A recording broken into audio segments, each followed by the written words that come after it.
42 back here in central Indiana. Indianapolis police are investigating a deadly shooting. So the shooting happened just south of downtown on Morris Street near West Street just a couple of hours ago.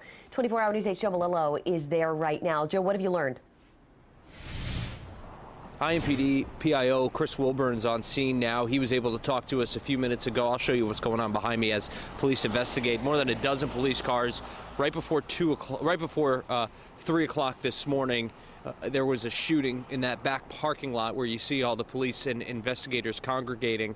Right now, they're doing their due diligence, but somebody was shot and killed on location here. We're at the right near West Morris Street at a gentleman's club named World Famous Show Club. On Google, it comes up as Lenny's, but ultimately, they said that an altercation from inside spilled out onto the street and essentially into the parking lot where one person shot another. Now, right now, police are telling me that the person that shot the other and killed him is in custody at this point. So the shooter is in police custody with IMPD, and they're asking him exactly what happened. They're working through the witnesses inside the club to see exactly what happened. But ultimately, the conclusion is nothing concrete at this time. Right now, they're working on getting people to confirm. They're getting people. I'm getting Chris Wilburn over here right now to just at least give us the last little bit update where they are in their investigation at this point. And hey, Chris, how's it going? Good. How are you doing this morning? Thanks for talking to us. Real quick, I was just telling people that it spilled out altercation into the. What do they say about the suspect at this point, or the person that shot the other person? Well, one of the things, again, it started a little bit after 3 o'clock this morning in the business.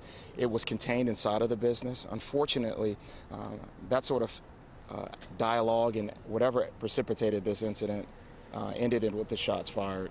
Officers initially thought it was some fight of some sort, and we located a deceased with apparent gunshot wounds. What we can say is that this neighborhood is not affected as it relates to this drama and this trauma, rather.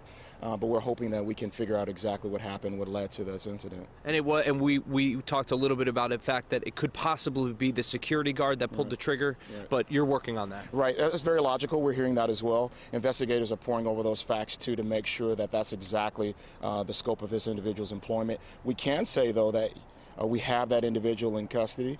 We're going to do the initial investigation and initial interviews and interviewing the witnesses that were inside of the business. Sure. So it's going to be a long morning for our investigators. We know that we have, again, this incident contained to this location, but it's going to be a long morning, and the family members associated with this trauma are going to they're going to have some lingering effects here. All right, Chris, thanks a lot for joining us. And I just kind of waved him over as he was doing this, and he'll be here again. Like you said, investigators have their work to do, and then obviously family members need to be notified. So we'll stay on top of it as details come out, guys. Okay, Joe, we know you will. Thank you for that. It's 4:39 now. You know, the other thing too, you can see the snow